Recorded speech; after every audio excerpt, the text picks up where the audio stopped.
Assalamualaikum warahmatullahi wabarakatuh. Perkenalkan, nama saya Ali Farsaisan Maulana dengan NPM 21067077132 dari kelas pemrograman teknik 01. Jadi pada kesempatan kali ini saya akan mempresentasikan mengenai Introduction to Engineering Programming. Nah, untuk presentasi kali ini saya akan mempresentasikan mengenai 4 topik. Topik yang pertama adalah bagaimana cara komputer itu bekerja. Untuk topik yang kedua adalah apa itu kode biner dan juga bagaimana caranya kode biner itu bekerja. Untuk topik ketiganya adalah apa itu algoritma. Dan untuk topik yang keempat adalah demonstrasi dari program pertama saya. Nah, kita lanjut ke topik yang pertama, yaitu bagaimana cara komputer itu bekerja. Nah, pada dasarnya komputer itu bekerja sama seperti badannya kita. Ya, di mana badan kita itu terdiri dari beberapa organ yang bekerja secara bersama untuk membuat kita bisa hidup. Nah, komputer juga demikian. Komputer terdiri dari berbagai komponen, yang dimana komponen-komponen itu mempunyai suatu kerja yang spesifik. Seperti contohnya ada komponen untuk input, processing, dan juga ada komponen untuk output. Nah, kita mulai dari komponen hardware, yaitu komponen hardware input. Nah, untuk komponen hardware input ini ada keyboard, mouse, dan juga controller. Nah, gunanya apa sih hardware input ini? Jadi, hardware input ini itu berguna untuk memberikan perintah yang user atau yang kita berikan kepada komputer. Seperti contohnya, misalnya kita lagi main game. Pasti kan kita butuh keyboard dan juga mouse gitu untuk mungkin membuat karakter kita berjalan dengan keyboard atau mungkin kalau kita main game tembak-tembakan menggunakan mouse untuk menembak. Begitu juga dengan controller ya. Nah, selanjutnya itu ada juga komponen untuk processing, yaitu ada CPU, ada RAM, dan juga ada storage. Storage itu seperti contohnya ada floppy disk, ada hard drive, dan yang terbaru nih, teknologi terbaru itu ada SSD namanya. Nah, jadi eh, mungkin bisa kita belah berbagai komponen prosesingnya, seperti contohnya itu dari RAM. Nah, jadi untuk RAM sendiri ini itu bisa RAM ini itu bisa dibilang temporary storage, di mana setiap program yang kita jalankan pasti kan mereka membutuhkan suatu storage untuk dijalankan. Seperti contohnya misalnya Google Chrome menggunakan storage 2 GB RAM untuk dijalankan. Nah, apabila storage dari RAM ini kurang, misalnya kita menggunakan RAM 1 GB untuk menjalankan Google Chrome yang membutuhkan 2 GB, ya pasti akan ada macet atau yang biasanya di di kata-kata komputer itu nge-lag.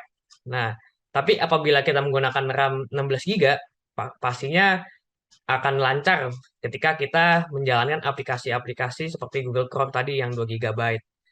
Nah, ada juga permainan storage. Nah, itu permainan storage itu tempat di mana kita menaruh datanya kita. Seperti contoh, data game kita, atau mungkin data Word, data presentasi, itu kita taruh di storage. Dan itu bukan temporary, tidak seperti RAM. Jadi, data yang di permainan storage ini nggak akan hilang walaupun kita mematikan komputer kita, nggak seperti di RAM. Nah, kita lanjut lagi ke CPU. Nah, CPU ini bisa dibilang itu otak dari komputer, di mana CPU ini berguna untuk memproses segala sesuatu yang ada di komputernya kita. Nah, pastikan apabila si CPU-nya ini lambat atau mungkin CPU-nya ini sudah ketinggalan zaman, maka tentu saja kemampuan processing dari komputer kita ini pasti akan jelek gitu, akan lambat atau lemot istilahnya. Tapi apabila kita menggunakan CPU-CPU yang bagus, yang generasi terbaru, tentu saja akan cepat. Tapi masih ada satu lagi, yaitu GPU. Nah, GPU ini fungsinya itu sama seperti CPU, yaitu memproses.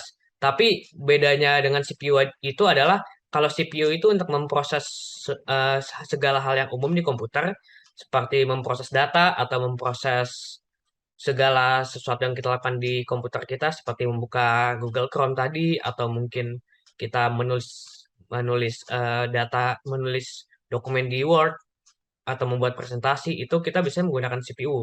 Nah, kalau GPU ini mereka itu lebih dikhususkan untuk memproses grafis atau video.